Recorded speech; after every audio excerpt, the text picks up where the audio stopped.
Welcome to the True Grime Stories podcast, where in every episode, we'll unravel a new mystery of cleaning business transformation from a grimy mess to a great success.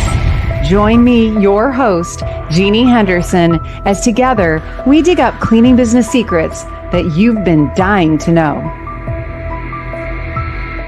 Hello and welcome, cleaning business community, to another episode of True Grime Stories.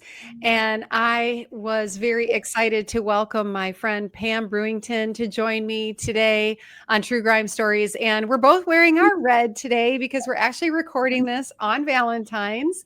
And I was just commenting on Pam's beautiful background. That's real. That's her real life that she's living back there. That's her beautiful home behind her. So that's so cool, Pam.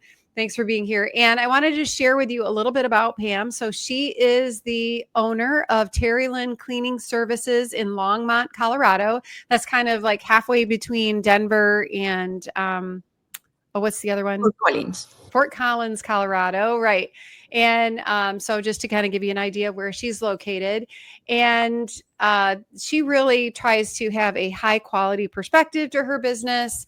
And she really has a focus of being a family owned business, serving from one family to another, which I really love that. And she also, makes it a big part of her business to give back. But Pam has a long career working in marketing and branding. Before she was in the cleaning business, she spent over 20 years doing strategic planning for some of the world's biggest brands. So she brings a lot of great perspective. I love it when I'm in mastermind meetings with Pam because the ideas that she brings are always so big. And that's why, because she's worked with these big companies with big budgets. She's originally from Chile, and she also has a couple of other businesses. One is a travel business and another one is a personal growth business that she's started since having her cleaning business, which I love to share that about people because sometimes your cleaning business becomes the thing that launches the next business. So you just never know where it's going to take you. So thank you for being here today, Pam. So glad to have you. Thank you, Jeannie, for the invitation. Yeah, we're going to have a great conversation today. So, Pam, tell me how you got started in the cleaning business. What made you think about getting in the cleaning business after working with big brands like P&G and Walmart and McDonald's? Like, what made the cleaning business sound like the next thing that was good for you to do? Okay, that was actually very interesting because I was in Chile. I was the marketing manager for very high-end construction material for architects. Mm-hmm. And actually, funny enough, my last project in that business was create training manuals for the maids to clean those high-end products without damage them. Because that was our main client's complaint. I say, hey, my maid, messed up my faucet or my marble, and they don't know how to clean it. So that was very interesting. That was my last project. So I always amazed how things in life, put you always in a path. So I got a call. Yeah, I got a call from an former boss that she owned a cleaning business here in the States, in Santa Fe, New Mexico. Oh, and she said, hey, Pamela, because I was married to an American. So she said, you can come to the state and work here. I say, yes. I say, I have been looking for years. I want to open my office in Boulder in Colorado, and I cannot find anybody, and I can love working with you. Will you come here and be my manager and open these locations for me? I look in the map and say, okay, yeah. Okay. Boulder, I mean, I Google Boulder. I say, okay, looks fine. Nice. So why not? So I did it. So I start being the general manager for her expansion project, and she didn't like the location. So after a few months, she's like, I really don't like Colorado. This is not what I want to do. She was very focused on vacation rentals, very high-end vacation rentals. Oh, okay. Very different than what you're doing today. Yeah. Her main scene is Santa Fe with all the very beautiful mansions. And So coming here to Colorado was like too hippie for here. Yeah. Well, Not the yeah. I mean, same. it is different, right? Yes, completely different. So it's like, yeah, no, thank you. So she said, I'm going to close the company. Wow. So That's I kind was of shocking after coming from Chile. I know. So I was like, oh, okay. I was like, I guess that I can do something. So I went to the biggest client that we have here. That was the biggest realtor, very high end realtor. That she also have very nice vacation rental properties. Hmm. And I went to talk to her. I say, we're closing the business. I'm very sorry. And she looked at me and say, well, you don't keep the business. I was like, oh, Hmm. hmm.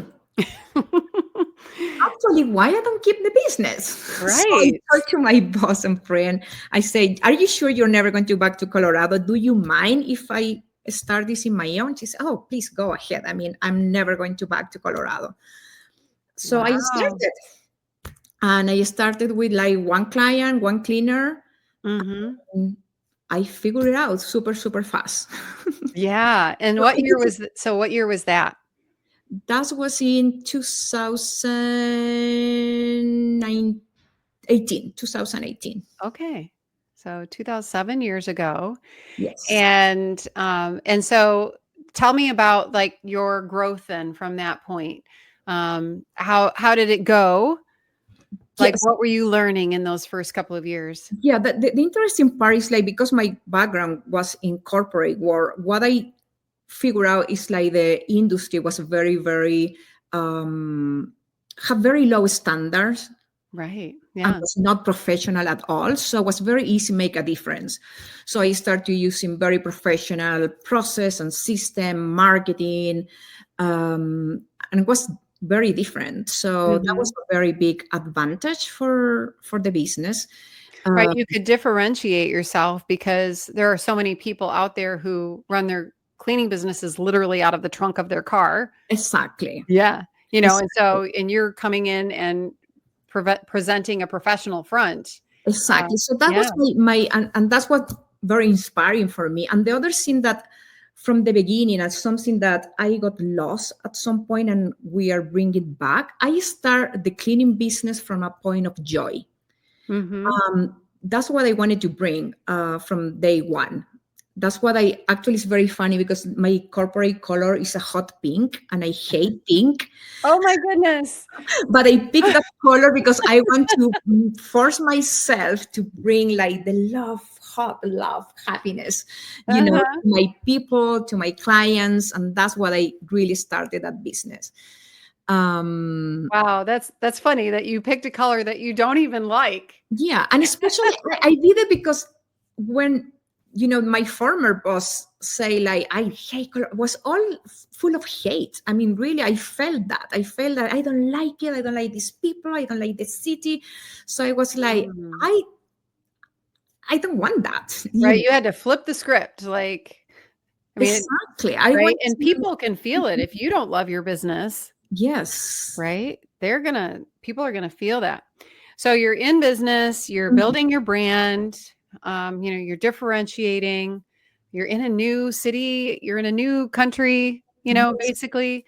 Um, so this is Grime Stories. So, Mhm. what was the point where you kind of felt like you were stuck in a grime scene? Like it doesn't have to be like when you first started, but where your business got stuck and you were trying to figure your way out. What is, one of those points in your business? Because usually we know this after we've been in business for a while, there will be more than one grime scene, Yes. I right? was going to say that. I think I did more than once.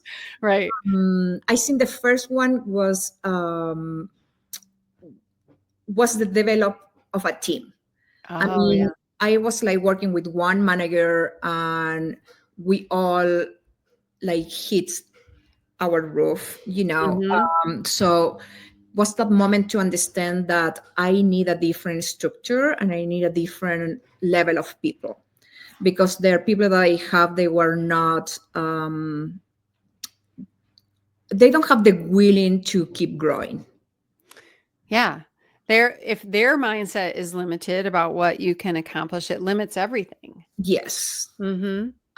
That's one thing. The other thing I think that for me was very important is when I understand at some point that I was the bottleneck of my business. Oh, So wow. I Yeah. was totally involved, and saw that I can do better than anybody else in marketing, in finances, in sales, in even if you send me to clean a house, I can clean it better than anybody else. And I realized that, okay, you know, stop. That's So give me an example of, when that became very evident. And I think a lot of us do become the bottleneck and we don't even realize we're doing it. yes. So when was like an eye-opening moment when like, oh, it's me? Yes, I think when because I very intense, so and I love perfection, so I push people too hard. Hmm. So I can start seeing it in the environment of my people. I say, okay, this is not fun anymore. We lost the joy, but Mhm. that was my responsibility. It's nobody else. I'm doing this, so Mhm. I realized that I need to step out and put a very big space between me and the business. And so where was that first place that you kind of stepped back? Like what did you let, because this is something that entrepreneurs really struggle with, because we come in and we're wearing all the hats and we Hmm. think we're the best at Yes. everything, because we don't know any better. We're the ones that built Mhm. this business. And so what was that first thing that you handed over that you delegated? Because people really struggle with that. Yes, it just was all the relationship with the cleaners. That was Okay. the relation and the administration with the cleaners. Hmm. So, managing your cleaning team, Yes, hiring your cleaning team? hiring, hiring, Mhm. firing, training, everything that have to do with managing the cleaners. Okay, yeah. And I think that's one area that, probably a lot of people struggle with because we are not, we're not born knowing how to manage others, right? We can Mhm. hardly manage ourselves sometimes. Yes. And then to be able to manage the group dynamic and all of that. So, did you create a position for that? Yes. So I have like operations managers, and that was the first part that I delegate. Mhm. That's And great. And then so how did you set that person up for success? was working a lot directly with me. We try to send the person to do a lot of training, but also I think it's like more. I think the part that was more hard for me because I'm a control freak. Okay, so Mhm. I think that the part for me was like most hard is let the other person to become with their own ideas and their own projects and really open my mind to love them To more love than other people's ideas. yes, instead of Yeah. either like judging or criticizing or thinking like this should not be done and let them fail, let them to make mistake and just be there to pick them up. Yeah. Oh, that's big. I know. That's a really it's a big thing because it's so easy. I mean, I can catch myself like people are telling me an idea and in my mind all the arguments against it already start up. Like Hmm. why we can't do it that way. Hmm. And then to just give people the freedom to do it and to let them lead, Yes. right?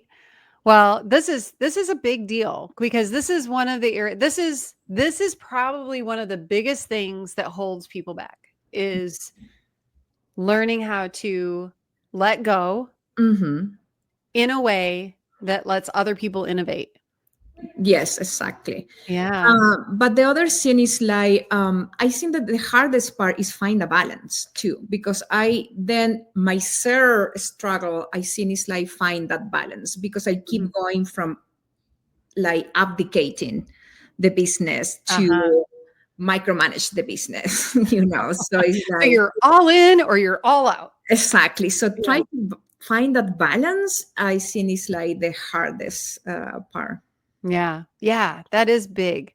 Well, this is a great area that I really want to dive deeper into because it's so difficult for entrepreneurs to find that that balance between all in and all out, right? Because it's decisions. I mean, sometimes you can see that the train is going to crash, and you have to say, I have to let it crash. I have to let it crash so they can learn. And I cannot go there and save them because they need to learn that lesson, Right. So it's well, and you have to look at how you learned all of your lessons. that's true. Yeah. I mean, we crashed and burned so many times and we survived 100% of the time. Yes. But it's so hard to let your business crash in any way, shape, or form. You feel like you have to constantly be protecting it, wrapping it in bubble wrap and not letting it fall and all that kind of stuff. Well, let's take a break right here. And I want to come back and dive deeper into this. But before we do, I want to share with people about an upcoming live event where you can learn more about how to grow your business at CBF Live. So watch this. After 9 incredible years, it's the grand finale of CBF Live. We're going out with a bang, and you don't want to miss it. Join CBF founder Debbie Sardone and hundreds of cleaning professionals for 3 game-changing days packed with insider strategies, powerful networking, and exclusive tools to take your business to the next level. This is your last chance before CBF Live is gone forever. Use my discount code in the show notes and save $100 on your ticket to CBF Live 2025. Yeah, so anyone who's watching, if you want to learn more about how to run your cleaning business more efficiently, please join us at CBF Live this year. I hope to see you there. And let's get back to talking with Pam Brewington with Terry Lynn Cleaning Services in Colorado. So excited to have you with us. And Pam, you were sharing about how, to really grow your business, you realized you were the bottleneck. In more than one situation, and that you had to step back. But then there's this balance between stepping all the way back or being all in. So how have you found that balance between micromanaging and then just completely abdicating from your business? Yeah, I think what had worked for me is I work very, very well. I think one of my strengths and skills is work like a mentor in one-to-one with people. So I think that I switched from being a boss to really be a mentor of key people in my company. So I'm having it's not like a business policy process and system, how you run your business with your key leader. It's more like how I develop this particular person, and how I have to be different with another person because they have different personalities, they have different skills, they have different goals, they have different interests. So I think that's for me, had working very well. It's like the key. So it's like they call me not like I'm the boss. They call me, hey, can you give me your advice or how I can do this or how I can do this better? I'm stuck with this. It's like more like a mentor relationship than like being a boss. Right. So you're not problem solving the little stuff, but you're coaching them through things. And yeah. Do you use, what's your kind of communication rhythm with your team look like? You're at, a pretty large size business. You're in the, top probably 1.5% of all cleaning businesses in the country. How do you manage your team, on a daily, weekly, monthly basis? Do you have a kind of a schedule? Yeah, we have a schedule. We have very clear communication policies, like everything go into Slack. We use Slack as a software for all communications about the business. I am only in the important channels, only in the channels like have to do with the key leader team. I'm not in any other channels. Remove myself. Before I was in everybody, and I cannot stop myself. Yes, it's so hard to not chime in, right? If you're seeing those conversations. Like, for example, each cleaner, they have their own private channel. So if they have question or anything, I am not in any of those channels. So I'm only with the key team.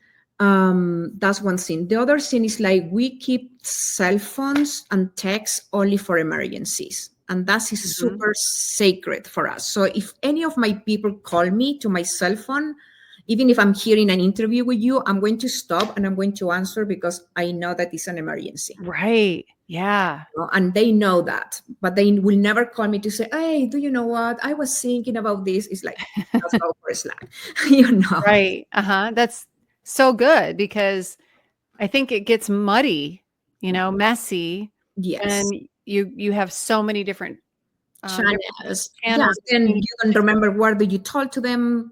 You want to go back and check something. And then for meetings, we have two meetings away. One is the whole team. We have a meeting on Tuesdays that is more, it's like more me coaching them. So Mhm. And that's your leadership team? yes. Okay. So Mhm. I pick a meeting or a topics every week, and we just talk about things that are important for their growth or about a big project that we are working on it. But it's like more high level conversation. Mhm. And then on Fridays we have a meeting that is for planning the next week Oh, nice. and check our metrics. So it's very important because we are. It's important that we are all in the same page, that we have all the same priorities. It's not like one person is working in one thing and the other in other, and there's like not clear with the Mhm. priority that we have as a business. So we are all aligned, and they have to also report if they did what they say they're going to do for this week. Mhm. Just give them accountability. Right, yeah. And then So Tuesdays and Fridays. yes, and then for the team, for the all the cleaner technicians, we have a weekly meeting, but that meeting have nothing to do with cleaning or with admin or with anything. It's just that meeting where we add value to their life. So in each meeting, we teach them something different. So we have professionals that come to talk to them. It's more like life skill. Mhm. We have like, for example, the police department go there and say, hey, this is what you can expect is the police stop you, in the street. This is what you have to do. This is how you have to act. Hmm.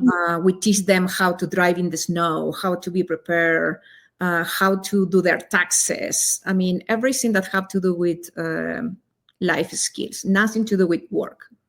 That is so cool. I mean, the job is adding value to their lives in Yeah. such a big way. I can only imagine that people on your team are going to look back 10 years from now and think, wow, I learned that back when I worked at Terry Lynn, Yes. and how cool is that to think how you can impact people's lives that way.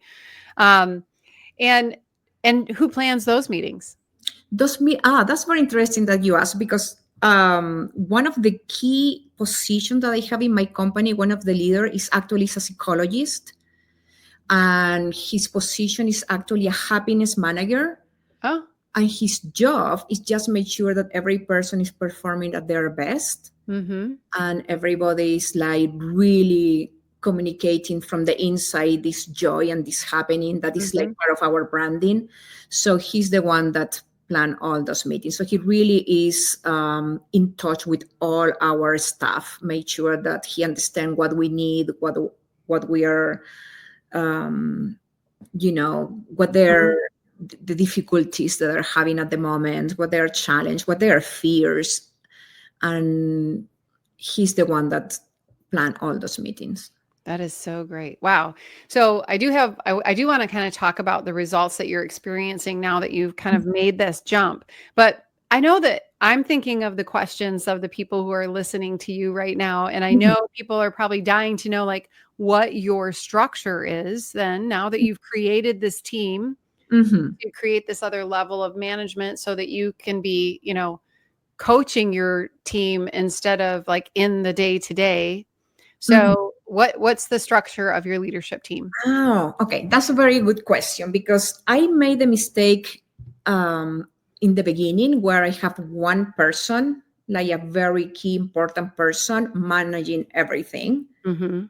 And then that person failed or that person leave and was like, oh, okay, this is a big Yeah, fault. big shoes to fill if somebody's in charge of everything, and it's hard for anyone to keep. I mean, we have a hard time keeping all those balls in the air for our own Mhm. business, let alone expecting someone else to keep all those balls in the air. Exactly. So I totally, in the last year and a half, I totally delete the position of like general manager or CEO Mm-hmm. or anything. And when I do, it's like I have very good leader, but everybody have a little piece.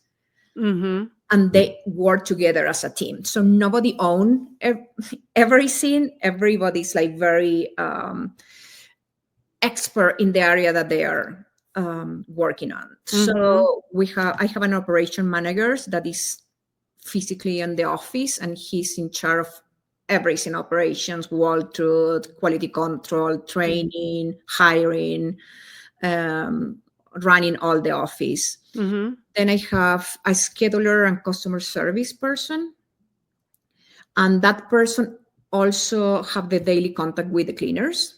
Mm-hmm. I have it separate before. I have the operation manager before, but then the cleaners contact the operation manager contact Right. the customer service to the client. I was Right. like, that doesn't make any sense. Mm-hmm. So now the same person has the direct contact. Then I have a person in marketing and sales. Then I have another person in finances.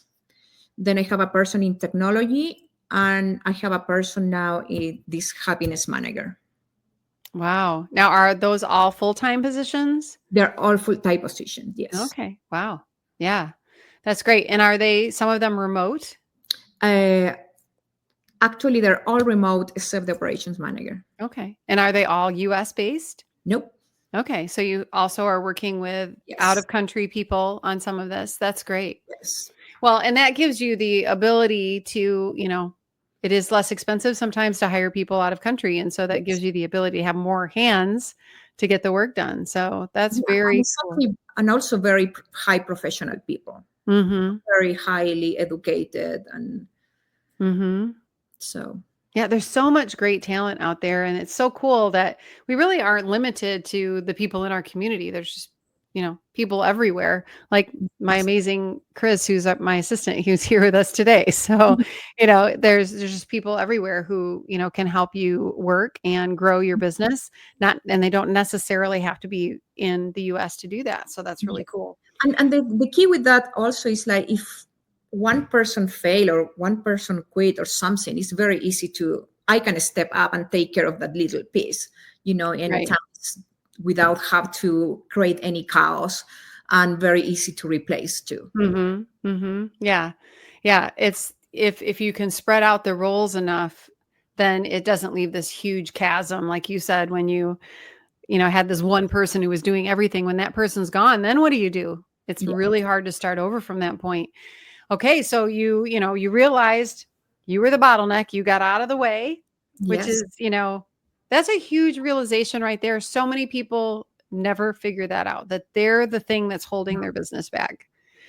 So congratulations on that. You built And this team. And then and now what's the kind of results that you're seeing from that?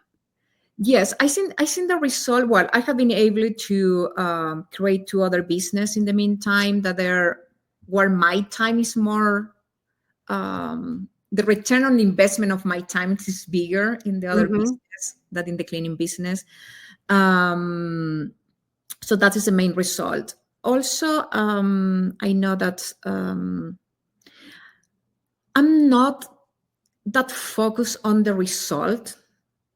Okay, I think this is very, very important because I think this is super personal for me. When Mhm. I'm have very specific goal, like numbers goal, I think that I get clouded and I get very because I'm very competitive and very obsessive. So if I see a goal, I have to do everything to reach it, and that never worked well for me. Mhm. So I'm Mhm. more about going back and do the best job that we can do, and the results are always a consequence. Mhm. So Right. I Yeah. go back. I in the last, I will say, year, I went back to do that. I think that Mhm. I lost myself for a couple of years where I was very like the numbers and this is the goal for the years, and I was like, we have to keep the goal, and I don't like that. But Mhm. so now we are going back to each person in each area to do the best our job, and we are getting the results as a consequence. Yeah. Yeah. And for you, and that's the other thing is it probably has had a really big impact on your life too. So if you look back on your life when you were in the way, Mhm. right?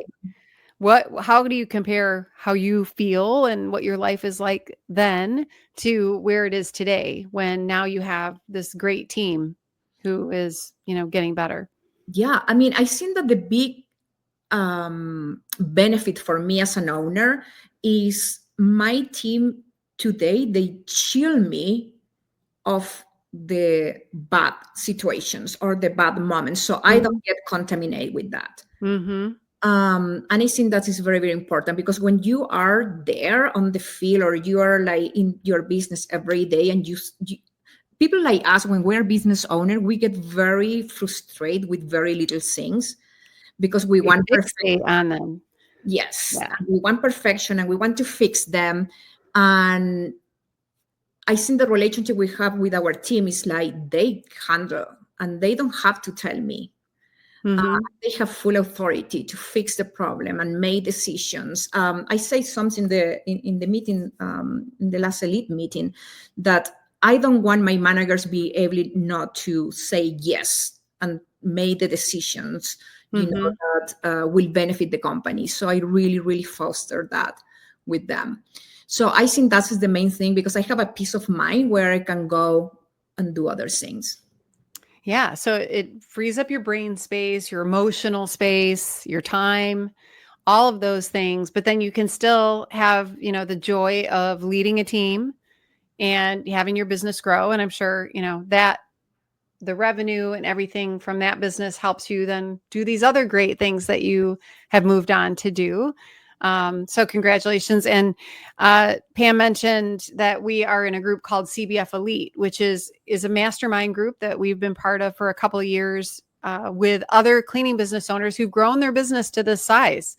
Mhm. And it's interesting that, and we were talking about this, it was about a year ago, I think, Pam, we were talking about in Elite, we were talking about how um, even at this level, you can like run into a wall or a ceiling. Mhm. You think, oh, I've made it. My business is twice the size that I ever could have possibly imagined. But then there's a whole new challenge that you're going to run into at that level, Yes. managing that different size business. And, there's just all new challenges that come. So I love being in CBF Elite with you and all of our other elites. It's just, we all need a community no matter what level we're at. Mhm. It's just so important, and coaches, um, to Yes. just kind of keep us moving forward. And I've learned so much from you. Every time you talk, I learn something new. So thank you so much for sharing all about your experiences. That was so good. Um, I think a lot of people are going to look in the mirror and say, am I getting in the way? Yes. After listening to you, because I think that's one of the last places we look, but it's often the first place we should look, right? Yeah. And the other thing that, now that you mentioned CVF too, for me, what is very important is like, um, I think that with the CVF model that is brilliant, you can have a very good business that is, Mhm. pretty much self-running. So you can really use your brain and your resources in create something different, in something new. So that's what I'm right now. I'm kind of like bored with my cleaning business. So it's like I'm trying to focus my energy in more research and development inside of the cleaning business. So my brain is right now is like how this is going to look in 20 years, how this industry is going to be, what I can be doing today. So I'm one of the leader person that is going to be leading the whatever cleaning revolution in the next 20 years. I love that. So that's what is excite me right now. I don't want to know more about like the house and the cleaner or the client. It's like, Yeah. Well, and I think, you said that you're bored, but really it's a type of fascination though. Your fascination has shifted from the everyday, mm, managing the hours of the business, which is what we do in the beginning. We're just managing hours of time, yes. um, to being very future thinking. Like, how many of us think nobody's thinking 20 years ahead? Most of us don't think 5 years ahead, Yes. and it's going to be cool to watch your trajectory, because it's the people who think that far ahead, Hmm. who become the, you know, Edison or Tesla of the cleaning industry. Hmm. And there will be, there's going to be some huge innovations that are coming. We are in the largest, fastest growing segment of the home services industry. There are big things coming in residential cleaning. So it's worth it to be a big thinker. Mm-hmm. Yes. This isn't a business to think small in anymore. I mean, if you want to have a small business, there's nothing wrong with that, right? There's Yes, plenty of people exactly. who want to do that, but there's so much opportunity to be had. So Pam is the one to watch, everybody. Um, we're going to keep an eye on her and follow your lead, Pam. So thank you so much for sharing your story. If there was one piece of advice that you could give a cleaning business owner out there, if it's like you're a second career or third career kind of entrepreneur, right? Mhm. You came out of a corporate career, and there are many of us like that in the cleaning industry who came out of another career and started a cleaning business. What kind of piece of advice would you give to people who are considering doing that, or, they're just getting started? I will say first, just do it. I mean, it's a very, in general, it's a very easy business, but I think that when it is get harder, is always keep the perspective. And I say this always to my people, where it is just cleaning. Okay? And I think that we never have to forget that. We are not neurosurgeons. If we made a mistake, nobody's going to die. This is just cleaning. Right. So I think that is very, very important, because sometimes I see a lot of, even in my staff, or I see other business owners that get so intense, frustrated, and, hating with everything that is going on. And they're like, doesn't worth it. It's just cleaning. That's right. We can fix this. Yes. Yeah. Oh my goodness. Yeah, that is so good. Bring it down to reality, in that there's nothing that we can't change or fix to make it better. And I love your perspective of just always being better. Mm-hmm. That's the huge opportunity there, is that we can just keep growing and keep getting better, and lead our teams that way. So thank you. That was so good. Well, thank you for being here today, Pam. We really love it. And I know that it's going to help a lot of people out there who are working on their cleaning businesses. And if you're watching us today and you want to learn more about how to grow your cleaning business, I would love to talk with you. So check out our show notes. There's a link there where you can set up a free call with me. I'd love to learn about your business and how we can help you grow here at True Grime Stories. And be sure and check out our show notes too, to check out Pam's business, Terry Lynn Cleaning Services, and learn more about that. And Pam, thank you so much for being here. Mm-hmm. Yeah. And we look forward to seeing all of you next time on True Grime Stories. Make sure you subscribe, download, and share this episode. See you soon. That's a wrap on today's True Grime Stories. Thanks for joining us in uncovering the secrets of cleaning business success. Don't forget to subscribe, share, and download, and check out our show notes for links and info from today's episode, and to learn more about our sponsor, Cleaning Business Fundamentals. Join us next time as we solve another True Grime story.